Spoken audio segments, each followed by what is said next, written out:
Amigas e amigos do Nocaute, 500 dias de Lula preso. Isso tem causado repercussão no mundo inteiro. Tivemos há pouco um importante manifesto de juristas, tivemos também outras assinaturas em documentos de protesto contra essa prisão, pedindo anulação. Hoje temos uma carta de deputados americanos ao próprio Departamento de Justiça norte-americano, questionando a cooperação do Departamento de Justiça com o juiz Moro e com a Procuradoria aqui no Brasil, uma cooperação informal, como um próprio procurador americano disse. E tudo isso nos leva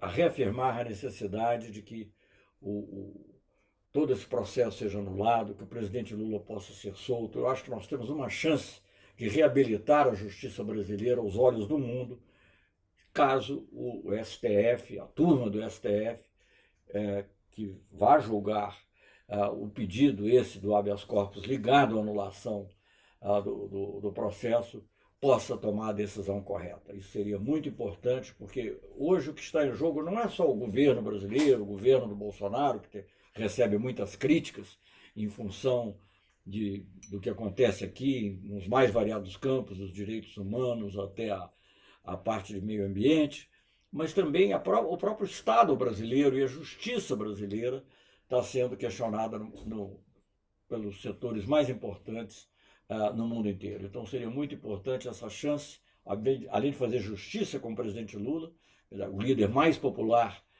do Brasil ainda hoje, o líder que conseguiu realizar um governo em que melhorou a distribuição de renda. Hoje vemos uma triste notícia de que o Brasil, entre os países democráticos, ou pelo menos que se dizem democráticos, é aquele que tem a pior distribuição de renda no mundo. E é isso que nós temos que enfrentar. Por essa bandeira de justiça social, além de independência no mundo, que o presidente Lula lutou tanto e por isso ele está hoje na prisão. Não é por nenhuma outra razão, obviamente.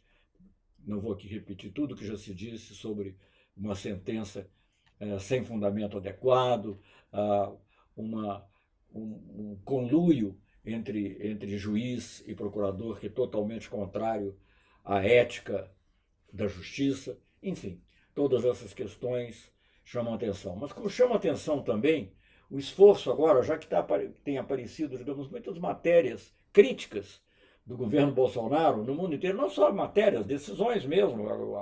Ontem a imprensa alemã tinha artigos, ontem ou anteontem, pedindo que a Alemanha adotasse sanções em relação à política que o governo brasileiro está propalando, está seguindo em relação à questão da Amazônia, à questão do clima.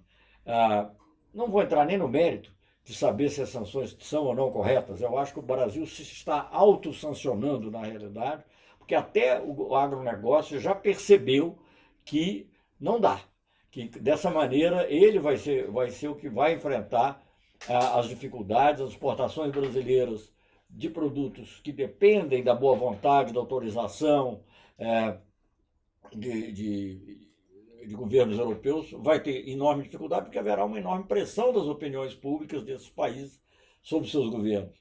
E nós vimos que até, digamos, nessa tentativa de acordo da União Europeia, a questão de clima figura de maneira predominante.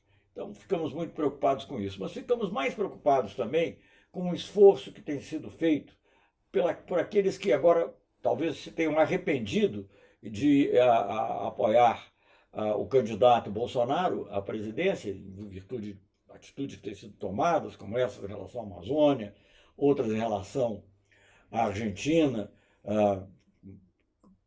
considerações absolutamente absurdas sobre a imigração de argentinos em massa para o Brasil, para o Rio Grande do Sul.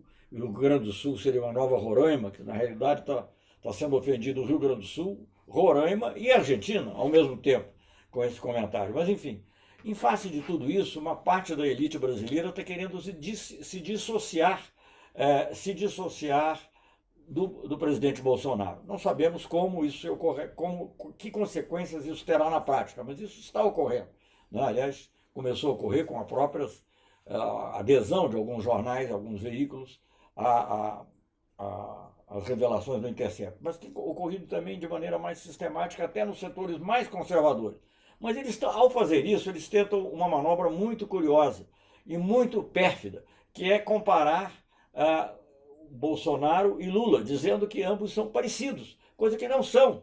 Por exemplo, agora a propósito, há pouco tempo houve um outro artigo sobre política internacional, eu até respondi no meu jornal, o jornal, aliás, publicou, a Folha de São Paulo, a minha resposta sobre a política externa do presidente Lula, uma política de paz, de aproximação, de diálogo, com a política que tem sido seguida pelo presidente Bolsonaro, de total subordinação aos Estados Unidos, de briga com os vizinhos, briga com todo mundo, etc. Mas agora, até a Rede Globo vai comparar em relação ao clima as atitudes de Lula e Bolsonaro. É um absurdo, inclusive tomando frases, não só fora do contexto, mas as frases mesmas têm um significado diferente. Uma coisa é defender a nossa soberania sobre a Amazônia.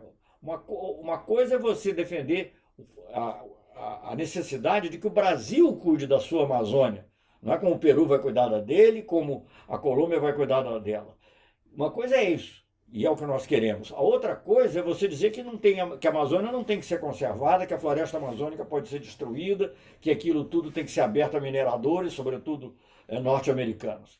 É muito importante fazer essa diferença, que não tem sido feita. Maliciosamente tem havido essa comparação.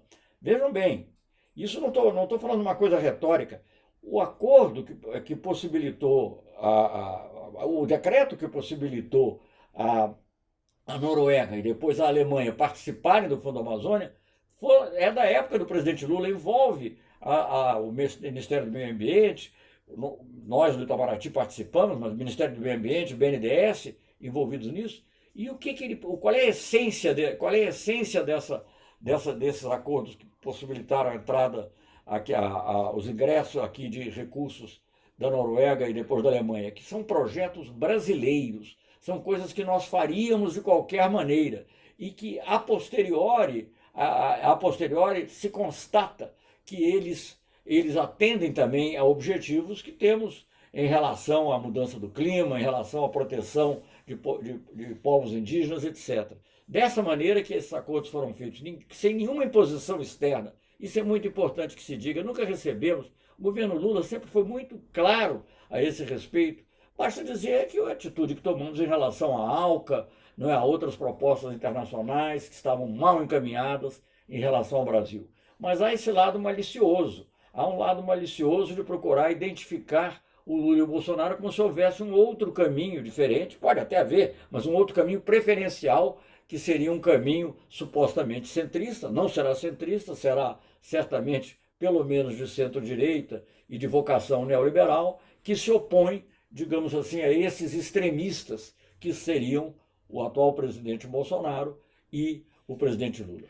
Nós achamos que isso o que está acontecendo é que o debate nacional está mal colocado. Falta no debate nacional uma personalidade muito importante. É bem representado, o PT tem excelentes quadros, o nosso candidato a presidente das eleições, que foi o Fernando Haddad, a presidenta Gleisi, mas falta, obviamente, a pessoa que melhor representa os interesses do povo brasileiro, que é capaz de discutir esses interesses do povo com as elites, com inclusive autoridades estrangeiras, quando é necessário discutir com elas, mas sempre dentro de uma postura, como foi definida para a nossa política externa, ativa e altiva.